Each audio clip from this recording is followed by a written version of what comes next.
Hello everybody, this is Danny from Deep South Homestead on Porch Time today. Once again, I want to tell y'all how much I appreciate all of you going to our live stream and watching that and watching our videos for this past week. It seemed to work out pretty good as using the past week's videos as the format for the show. And I think that's probably what we're going to be staying with.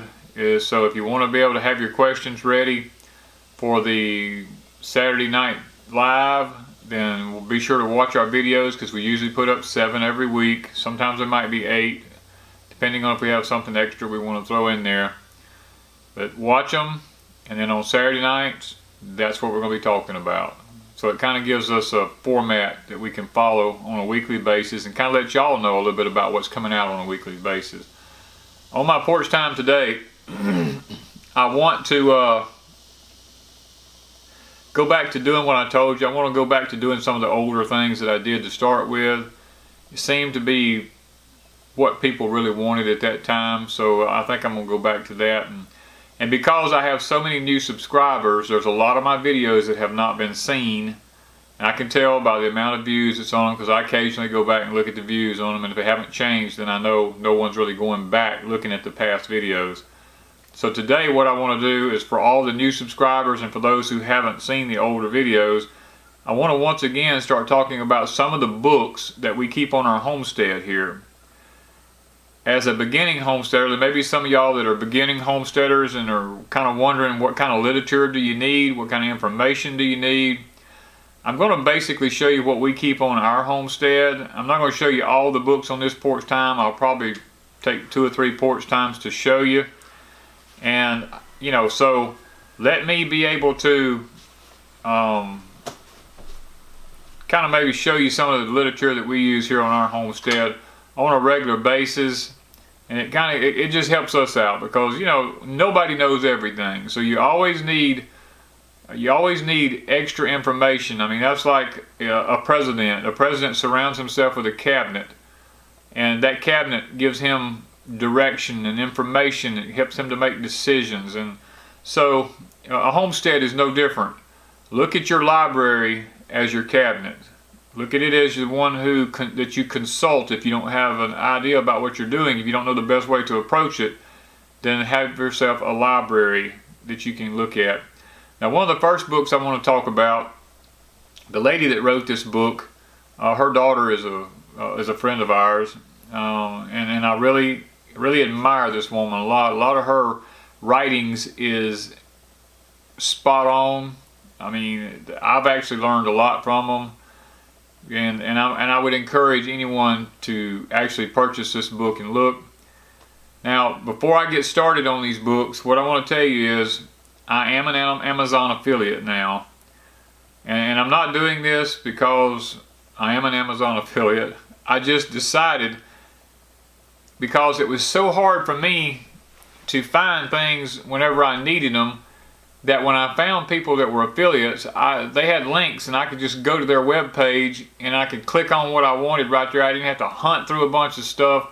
So that's what Wanda and I have done. We've set up a web page. Our web page that we've set up is called deepsouthhomestead.com.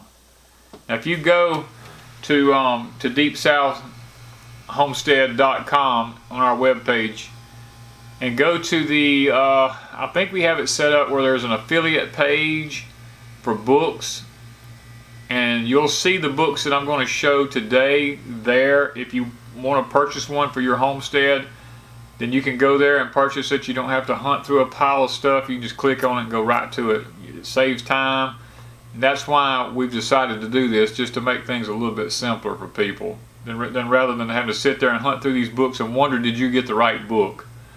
So the first book, and a lot of y'all are already familiar with it, and it's going to be in a little bit different color now, because you got to understand, my books are the old ones. Now this one here is the 35th edition of Country Living, written by Carla Emery. I really like this woman's way of doing things.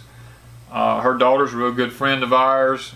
We watch her channel all the time on Fauchamatic. And so, you know, this book really describes everything on a homestead. I mean, literally, everything on the homestead is in this book. From buying land to looking for land, all the way down to water, to animals and animal husbandry, seeds.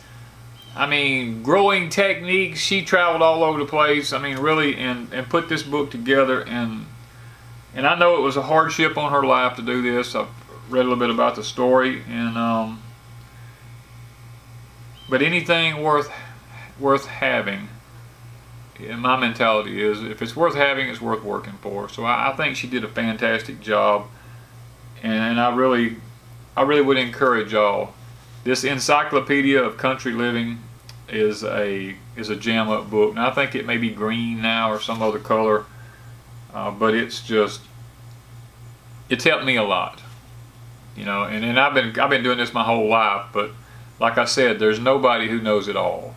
So that's one way you can increase your information, is by getting you one of these encyclopedias and keeping it here on your homestead, in your library. And when you have a question about something, consult these different books, because there's a lot of people got a wealth of knowledge there that can be, you know, that you can glean from.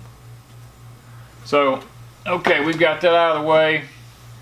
Another one that I look at on a regular basis, and this is a very old book, is called Back to the Basics.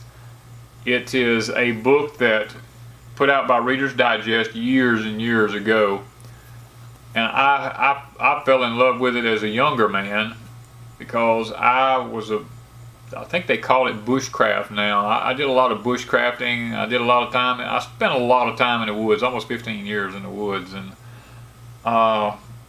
building things by hand, you know, watching this book, learning from it, trying some of the techniques that are in here. Wanda and I have baked some breads that are in this thing, and it's so old, you know, and they work out beautiful. So, you know, Back to the Basics, really, it tells you a lot about blacksmithing. I mean, anything like that you want to do, log cabin building, different trees, baking bread, recipes.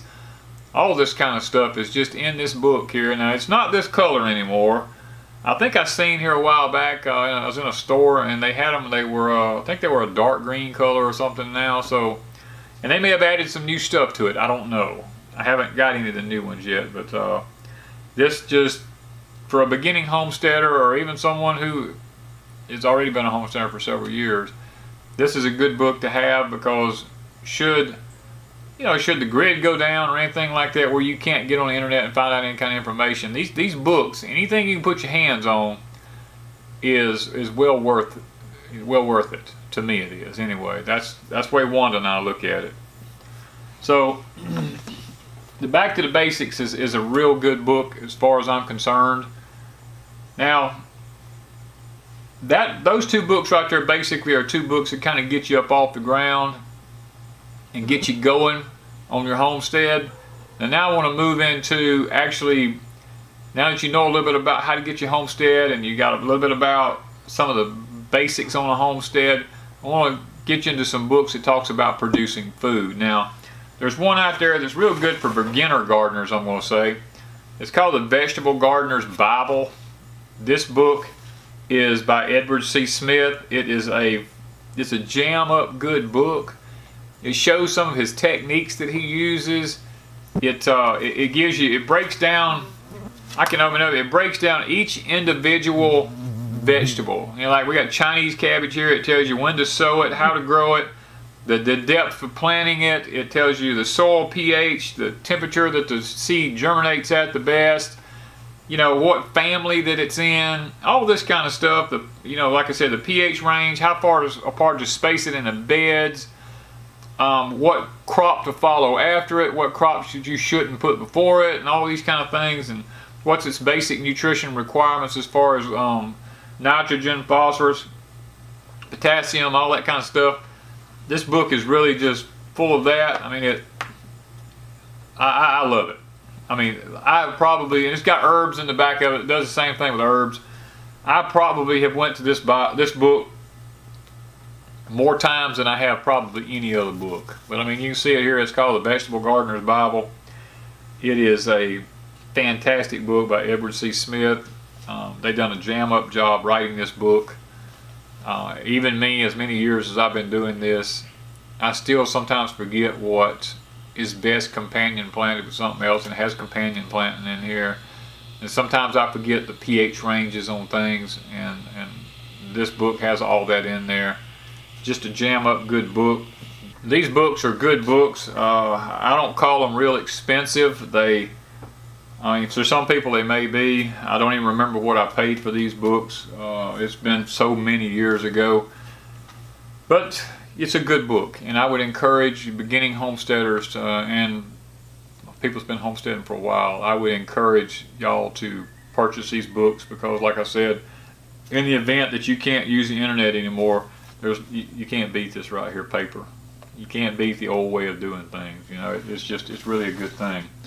Now, once you have a book that shows you how to do all your gardening and tells you the best techniques for doing your gardening, then you're going to want a book that deals with seed sowing and saving. Now, this book here, Seed Sowing and Saving, is a fantastic book to have. I would encourage anyone to purchase this book, probably because this book right here is the one that's going to help you to keep your seeds from year to year.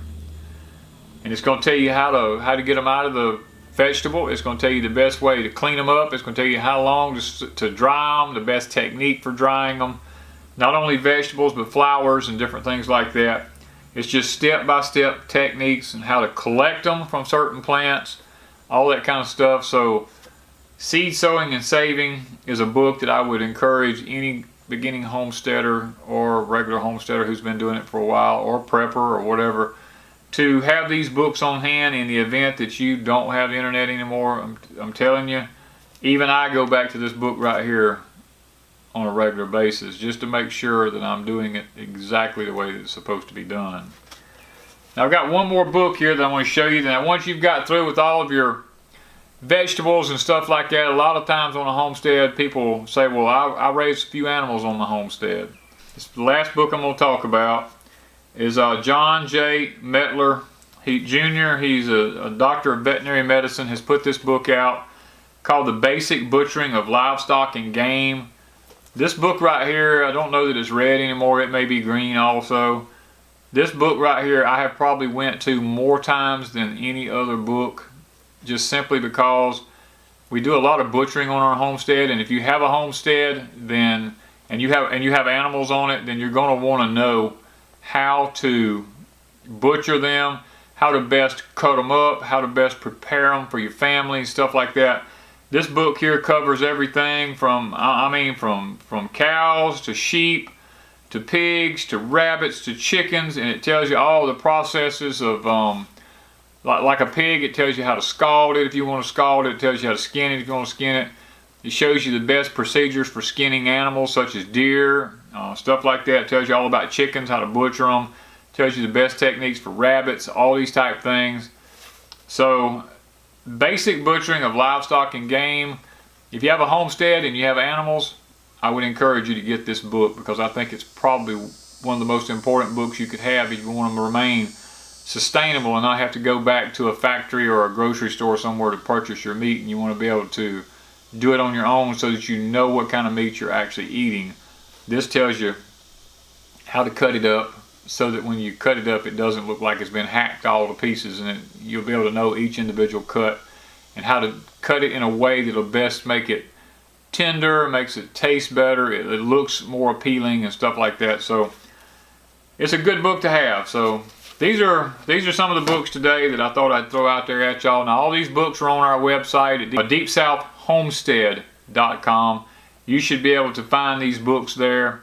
Just click on them right there, go straight to Amazon. You can purchase them right there.